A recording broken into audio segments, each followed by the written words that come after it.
Good morning students. Last topic हमने कल कर लिया था lens formula for thin lens. उससे पहले हमने करा था lens making formula. Next topic आ जाता हमारा power of a lens.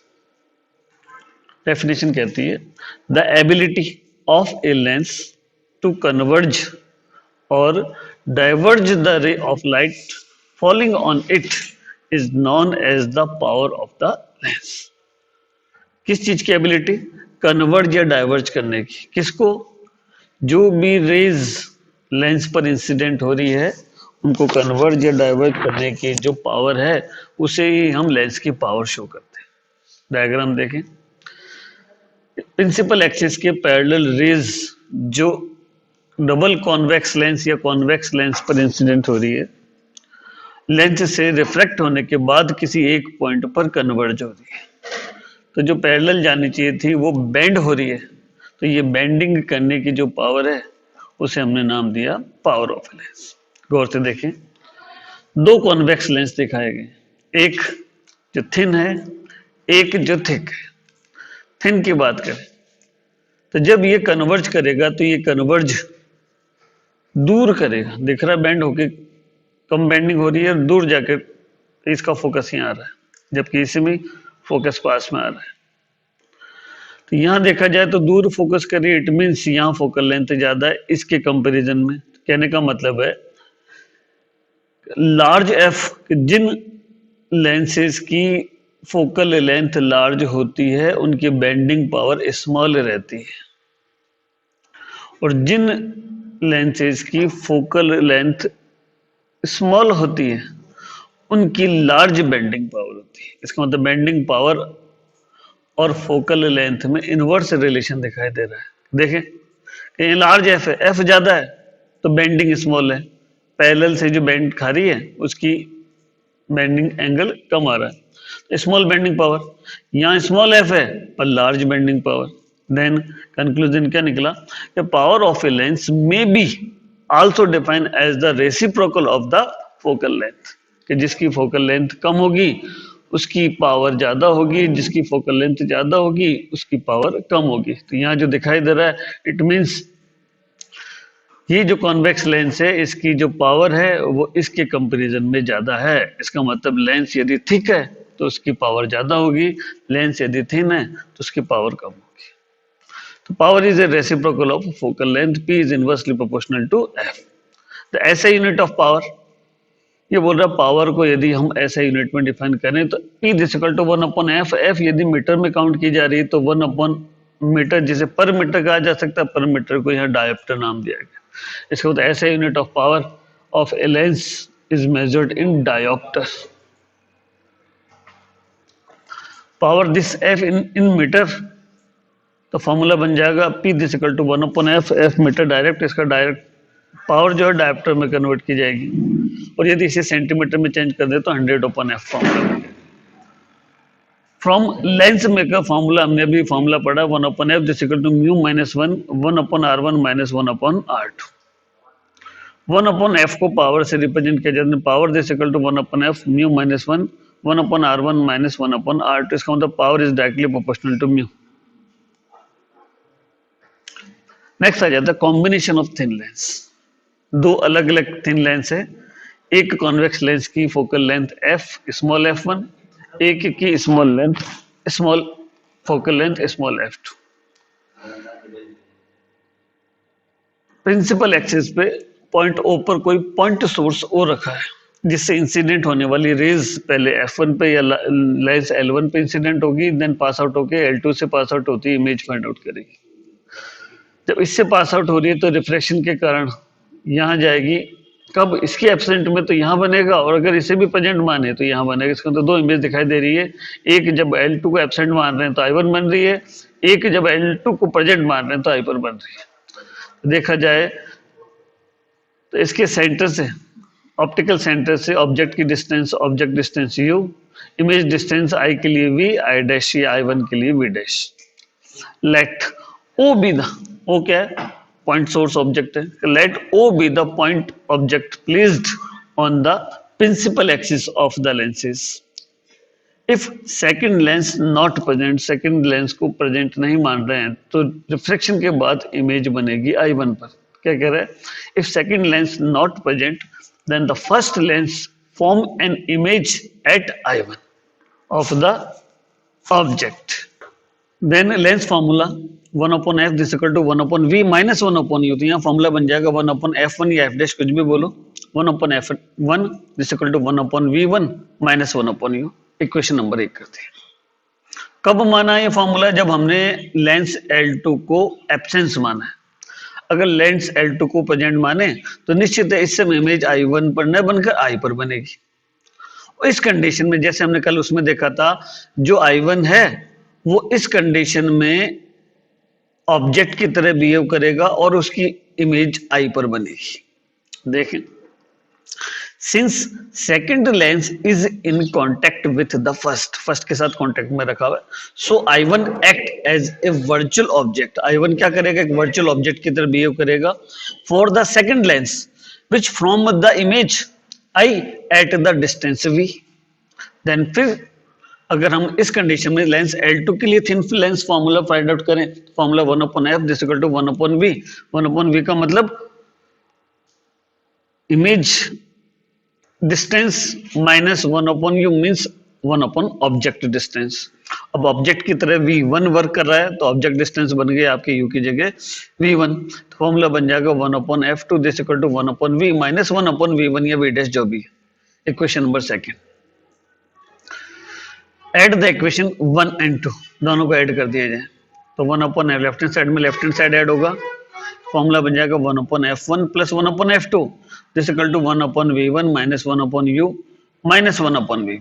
Then v1 से v1 कैंसिल, बचा रह जाएगा 1/v माइनस 1/u। और 1/v माइनस 1/u को आप कॉमन फोकल लेंथ या 1/f लिख सकते हैं, तो 1/f this equal to 1/f1 plus 1/f2 या f this equal to f1 f2 upon f1 plus f2। 1/f1 को P1 लिखा जा सकता है, 1/f2 को P2 लिखा जा सकता है, 1 कैपिटल F को capital P means combination lens power P this equal to individual power P1 plus P2। अभी तो हमने सिर्फ दो लेंस की बात करी, नंबर ऑफ लेंस n हो तो वही formula P this equal to P1 plus P2 belongs to Pn। Similarly magnification formula directly याद रखना, यदि पावर ऐड हो रही है तो मैग्निफिकेशन में जो ये है मल्टीपल होंगे, तो m this equal to m1 into m2 into m3 belongs to mn। When two lens of a focal length f1 f2 placed coaxially at a distance x, अभी हमने वो डिस्टेंस x को 0 माना, from each other from the then each other then the equivalent focal length is given by, अभी हमने दोनों को क्या माना? नियरेस्ट, इसका मतलब बीच की डिस्टेंस x को हमने 0 माना, तो फॉर्मूला आया था 1 capital F this equal to 1 small f1 plus 1 small f2। इस कंडीशन में फॉर्मूला अभी ड्राइव नहीं है हमारा, डायरेक्ट याद रखना है इसके लिए 1 capital F this equal to 1 small f1 plus 1 small f2 minus x times of f1 f2। और यदि इसी को पावर की फॉर्म में लिखा जाए तो P this equal to P1 plus P2 minus x times of P1 P2। Next आ जाता है इंपॉर्टेंट, अभी हमने लेंस की बात करी थी, अब जो हमारे आ जाता है वो आ जाता है प्रिज्म।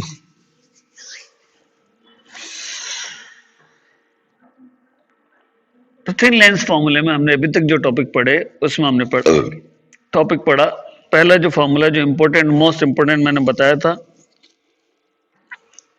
जिसे लेंस मेकर फॉर्मूला कहा जाता है, इन टर्म्स ऑफ u भी हमने पढ़ा था 1/v minus 1/u this equal to mu minus 1/r1 minus 1/r2, या इसी का सेकंड फॉर्म हमने in terms of focal length पढ़ा था, formula 1/f this equal to mu minus 1/r1 minus 1/r2। फिर हमने थिन लेंस फॉर्मूला पढ़ा था 1/f this equal to 1/v minus 1/u। Then हम अभी पढ़ चुके हैं power of lens is inverse of focal length, इस फॉर्म ने फॉर्मूला पढ़ा था, इन टर्म्स ऑफ इन्हीं को चेंज किया जा सकता है, तो P this equal to 1/f this equal to mu minus 1/r1 minus, ये रिलेशन कहलाता है पावर, रिफ्रैक्टिव इंडेक्स और रेडियस ऑफ कर्वेचर में। कॉम्बिनेशन ऑफ थिन लेंस में हमने फॉर्मूला सिंपल, जब इनके बीच के डिस्टेंस को नेग्लिजिबल माना जाए, दोनों एक दूसरे के कांटेक्ट में हो, कौन से?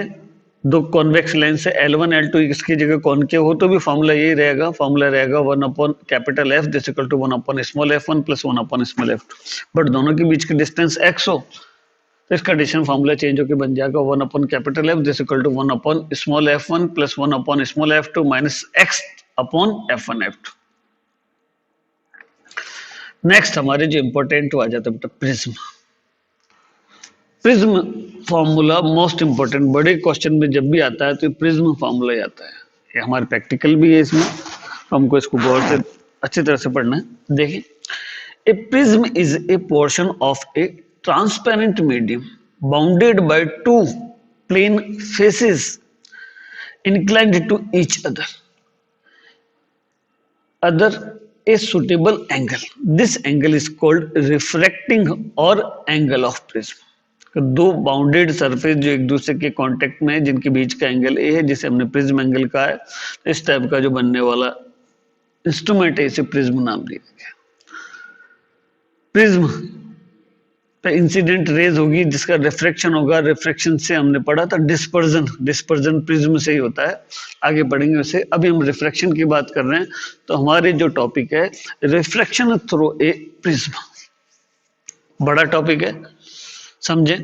दिखाई दे रहा है ए बी सी एक प्रिज्म की सरफेस है, इसकी इस सरफेस का, कौन सी, ए बी सरफेस का मिड पॉइंट हमने मान लिया एल है, ए सी सरफेस का मिड पॉइंट एम है। यहां पे सबसे पहले बात की जाए तो सेंटर से जो 90 डिग्री वाली ये लाइन पास आउट हो रही है, हमने नॉर्मल n1 नाम दे दिया, इसे हमने नॉर्मल n2 नाम दे दिया। दोनों एक दूसरे को पॉइंट ओ पर इंटरसेक्ट कर रहे हैं। मान लिया किसी पॉइंट सोर्स से कोई light rays surface A B पर इंसिडेंट होगी, तो मान लिया वो लेज है के एल, इंसिडेंट रे, जो नॉर्मल से जो इंसिडेंट एंगल बनाएगी वो कहलाएगा I1। जब इस पे इंसिडेंट होगी तो निश्चित है ये जानी चाहिए थी एल पी पाथ को फॉलो करते हुए, बट रेयरर मीडियम से डेंसर मीडियम में ट्रेवल करते समय अपने पाथ से डिफ्लेक्ट होगी और पाथ फॉलो करेगी एल एम। इसका मतलब इंसिडेंट होते समय इंसिडेंट एंगल R1 है, रिफ्रैक्ट होते समय रिफ्रैक्शन एंगल जो है वो R। डेविएशन एंगल, जो डेविएशन हो रहा है वो डेल्टा 1 मान लिया। नेक्स्ट देखा, यही रेज एल एम पाथ को फॉलो करते हुए एम पर इंसिडेंट होती है। अब मीडियम चेंज हो जाता है, यहां पर तो ये रेयरर मीडियम से डेंसर मीडियम में ट्रेवल कर रही थी, अब उल्टा हो रहा है, ये डेंसर मीडियम से रेयरर मीडियम से ट्रेवल होगी, इसका मतलब नॉर्मल से और ज्यादा डिफ्लेक्ट होगी। तो जब ये यहां से यहाँ जा रही है, ये मान लिया डिफ्लेक्ट होके किस पाथ को फॉलो करते हुए, एम एन पाथ को फॉलो करते हुए बाहर निकल गई। नॉर्मल से जो एंगल बन गए वो बन गया I2, ये बन गया R2। इस एम एन रेज को ही पीछे की ओर मिलाएं तो ये पॉइंट P पर इसको इंटरसेक्ट कर रहा है। पी क्यू और पी एम के बीच में जो ये एंगल डेल्टा दिखाई दे रहा है, इसे ही हम पढ़ना चाहते हैं, कहलाता है deviation angle, prism angle A. तो डायग्राम में समझ में आ गया पूरा का पूरा। N1O normal N1, N2O normal N2, I1 incident angle, तो R1 इसका रिफ्रैक्शन एंगल है। यहाँ इंसिडेंट एंगल अगर ये उल्टा एरो बना दे तो ये I2 इंसिडेंट एंगल कहल जाएगा, तो R2 रिफ्रैक्शन एंगल कहलाएगा। डेल्टा 1 डेविएशन एंगल, डेल्टा 1 ये डेविएशन एंगल, डेल्टा 2 ये डेविएशन एंगल डेल कहला रहा है। डायग्राम को गौर से देखिए, the angle between incident ray and emergent रे is called angle of deviation. कि इंसिडेंट रे और इमर्ज होने के बाद जो इमर्जेंट रे है, उन दोनों के बीच का जो एंगल है उसे हम एंगल ऑफ डेविएशन कहते हैं, जिसे डेल्टा से रिप्रेजेंट किया जाता है। गौर से देखिए डेल्टा का बन रहा है बेटा, ये रहा डेल्टा। और हम जानते हैं अगर ये ट्रायंगल एल बी एम की बात की जाए तो इसके आउटर एंगल जो होगी इनर एंगल के सम के इक्वल माने जाएंगे। देन फॉर्मूला आ जाएगा कि in triangle P L am the outer angle del this equal to angle of PLM plus angle of PML। PLM is delta 1 and PML is delta 2। तो formula बन गया deviation angle del this equal to del 1 plus del 2 number 1। अब ऊपर prism वाले diagram को गौर से देखिए, del 1 angle दिखाई दे रहा है, R1 एंगल दिखाई दे रहा है और ये I1 एंगल दिख रहा है। देखा जाए इन दोनों एंगल को तो लिखा जा सकता है एंगल I1, ये देखो एंगल I1 जो बन रहा है, angle I1 this equal to sum of delta 1 plus R1। ये दोनों एंगल बराबर होंगे तो निश्चित I1 angle this equal to sum of delta 1 plus R1। ये delta 1 this equal to I1 minus R1। ऐसे डेल्टा 2 को यहां देखिए, I2 this equal to delta 2 plus R2। Then delta 2 की वैल्यू निकाली जाए तो delta 2 this equal to I2 minus R2। दोनों वैल्यूज को हमने यहाँ सब्स्टिट्यूट कर दिया, डेल का फॉर्मूला बन गया I1 minus R1 plus I2 minus R2। आई को साथ में रख लें, आर को साथ में रख लें तो मेजर फॉर्मूला बन जाएगा deviation angle del this equal to in terms of incident angle और रिफ्लेक्शन एंगल या emergent angle, del this equal to I1 plus I2 minus R1 plus R2, equation number 2। कैसे आया समझ में आ गया deviation angle in terms of I और R, del is equal to I1 plus R2 minus R1 plus R2। Again triangle LOM diagram में देखिए, LOM कौन सा, LO और M, इस वाले की बात की जा रही है।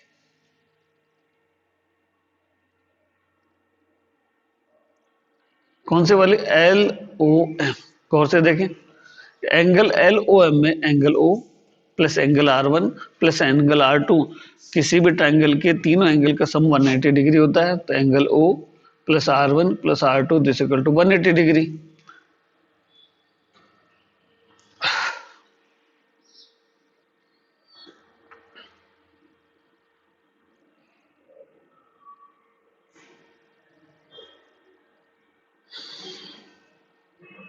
यहां तक समझ में आ गया।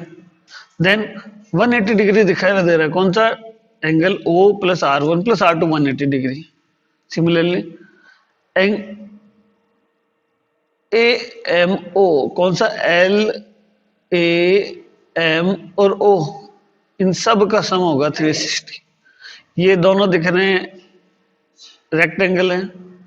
Then 90 plus A plus O this equal to 360 degree लिखा जा सकता है। Angle A angle O this equal to AM this is 90 degree. So angle A plus angle O, हम तो नहीं कहना, दिस इक्वल टू 180 डिग्री।